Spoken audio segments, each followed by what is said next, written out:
Hey guys, this is Bill Jones, head instructor of top level martial arts, black belt in Brazilian Jiu-Jitsu under Master Pedro Sauer. I also hold 4 other black belts in various martial arts. Guys, I'm here today with Mr. Tommy Patrick. How you doing, Tommy? I'm doing good. How are you? I can't complain, man.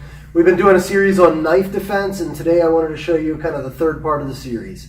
So take a look. Again, we've been focusing mainly from the guard, and we discussed the importance of if I was in a self-defense situation, this guy tackled me or something, I would break him down and make it real hard for him to try to access anything by using my knee or whatever. This really eliminates access. Now, if you haven't seen those videos, and you haven't seen the video where maybe I'm a little later and he does access it, but I did have my knee frame in there, then I'll just link those below and you guys can go and watch those. But today what we're going to talk about is I'm very late. So, I don't know, maybe when he tackled me I hit my head, or I wasn't paying attention, and I realized very late in this situation that there's a knife in play. And we're talking knife specifically right now, but to be honest with you, you could use a myriad of weapons in this situation. But the idea is I'm really, really late. The first important thing to understand is that I'm probably going to get cut, and that a cut in most situations is not as bad as a stab. I mean, if you can imagine, this knife is a good 8 inches long, and that goes 8 inches deep into my body. That's going to pierce organs. It's going to make a really bad day. Whereas a knife slice, say, in the same area on the torso, not going to go as deep, not going to be quite as bad. Now, of course, there's going to be bleeding, and it's not a good situation by any means, but not as bad as a stab, which is going to go inside and then also cut. So, that's worse. Now, of course, there's the femoral arteries and the neck and all this stuff. I'm not saying getting cut is good. I'm just saying it's better than being stabbed. But the situation that I need to do, like all the quote rules of jiu-jitsu, like going to the collar, whatever, all that goes out the window, guys.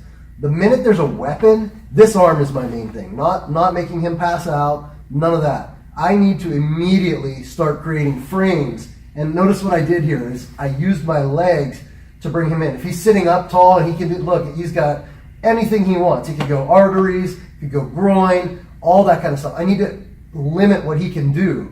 So I'm going to bring him in, but I have to do this in a very safe way. If I just pull with my legs, man, that goes right into my neck, no good. So my hands are in, and I create this frame situation. I'm crossing my forearm over his, okay? And of course, he's not going to stay here forever, but my legs are making it hard for him to move away, and I'm keeping a good frame here against his neck. Let's hold this down for our friends for a second. But like Tommy can tell you right now, it's really hard for him to come back into me. Whereas if I just do this, keep the knife please. If I'm just doing this, he can get his pecs and stuff into this game and be very strong in this situation. When I open him up here, boom, that makes it a lot harder. Okay? And people say, well, why doesn't he just pull the arm away? Go ahead. Yeah, it's hard. I'm not letting it. And now I'm back into this stuff we talked about in the last video where I've got my knee as a frame. And again, I'll link that video below if you want to see it. But for now, once we're in here, my goal is actually to get his arm bent down in this way. Obviously, you could try to stab him with his own knife, but guys, I don't think a lot of that's going to be happening. This is going to be a heck of a struggle going on. It's going to be complete chaos. What I need to do is get very strong control of his arm. And from this situation, I can do that in 2 ways. I could do it with an omoplata where I use my leg to do it, but I would really prefer to get my arm in here and really pin this to his back. Okay? This is my most optimal situation based in where we are. So now from here, what am I able to do? Obviously, if this was a jiu-jitsu match, I could submit my opponent.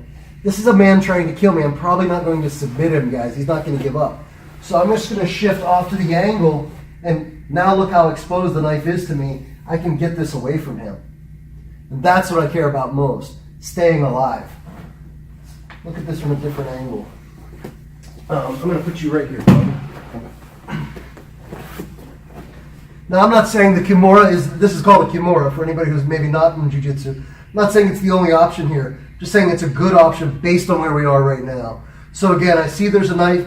Probably, if I'm this late on it, have been stabbed or cut with it at least once or twice. So you have to assume you're in a very critical situation. Bring him in and frame him out. Keep him broken down using my legs and controlling the weapon using my arms. Bend it around, come inside, shift, put this behind him. I'm getting his shoulder to the ground now. From here, guys, I can slide up here and disarm him. If you haven't seen my video on grabbing a knife, then I'll tag that below as well. But, you know, again, I'd rather grab this knife and take a cut on the hand than have it buried into my neck. So I'm going to get this knife away from him. And at this point, my main concern is getting up out of here. For those of you who know how to stand up and base, we could do that. And of course, now I have the weapon that I could use against him should I have to.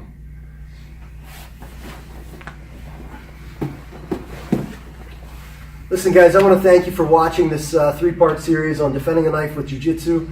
The next part is going to be how we can do some training methods that will help us get better at doing this on the fly. Right now, everything's been drilled in a very controlled situation, and that's important for muscle memory.